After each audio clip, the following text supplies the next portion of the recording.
আসসালামু আলাইকুম। আশা করি সবাই ভালো আছেন। আজ আমরা দেখব আপনাদের যাদের বয়স 18 বছর পূর্ণ হয়েছে এবং জন্ম নিবন্ধন দিয়ে নতুন করে ভোটার হতে চাচ্ছেন।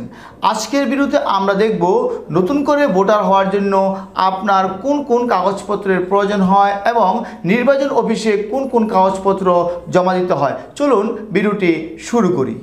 প্রথমত আপনার অনলাইন আবেদন ফর্মটির প্রয়োজন হবে। আপনি নতুন ভোটার হওয়ার জন্য অনলাইনে যে আবেদন করেছিলেন সে আবেদন ফর্মটির প্রয়োজন হবে। আবেদন ফর্মে দুটি পেজ থাকবে।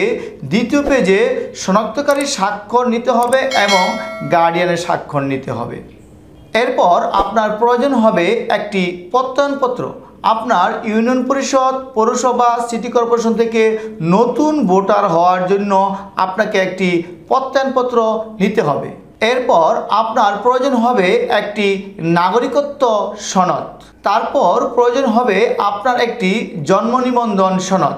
জন্ম নিবন্ধনের সনদে অবশ্যই আপনার বয়স 18 বছর পূর্ণ হতে হবে। আপনার যদি শিক্ষাগত যোগ্যতা থাকে আপনার শিক্ষকতার যোগ্যতার সনদটি প্রয়োজন হবে। অনলাইনে আবেদন করার সময় আপনার পিতামাতার এনআইডি কার্ড দেখে ফর্মটি পূরণ করেছিলেন, আপনার পিতামাতার এনআইডি কার্ডটির প্রয়োজন হবে। এরপর আপনার প্রয়োজন হবে আপনার বাড়ির ট্যাক্সের কাগজ। এরপর আপনার বাড়ির বিদ্যুৎ বিলের কাগজটির প্রয়োজন হবে। আপনার রক্তের গ্রুপটি কী তা জানার জন্য একটি রক্তের গ্রুপের রিপোর্টের কাগজটির প্রয়োজন হবে।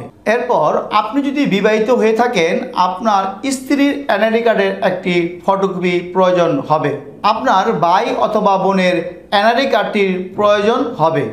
আপনি যদি বিদেশ থেকে এসে নতুন করে ভোটার হতে চান সেজন্য আপনাকে পাসপোর্টের ফটোকপি দিতে হবে এবং পাসপোর্টের ফটোকপির সঙ্গে আপনি যেদিন বাংলাদেশে এসেছেন সেই দিন এয়ারপোর্ট থেকে একটি সিল দিয়েছিল সেই সিলের যে পেজ রয়েছে সেই পেজটির সঙ্গে ফটোকপি দিতে হবে। নতুন ভোটার হওয়ার জন্য আপনার সকল কাগজপত্র একত্র করে আপনি চলে যাবেন আপনার পার্শ্ববর্তী নির্বাচন অফিসে। নির্বাচন অফিসে কাগজপত্রগুলো জমা দিলে আপনার সেদিন ফিঙ্গার, ছবি এবং সিগনেচার নিয়ে নেবে এবং জমা দেওয়ার পর আপনাকে একটি ফর্ম দেওয়া হবে। ভিউয়ার্স, ভিডিওটি যদি ভালো লেগে থাকে তাহলে অবশ্যই একটি লাইক দিবেন এবং চ্যানেলের পাশে থাকার জন্য চ্যানেলটিকে সাবস্ক্রাইব করে রাখবেন। সবাই ভালো থাকুন, সুস্থ থাকুন। আল্লাহ হাফেজ।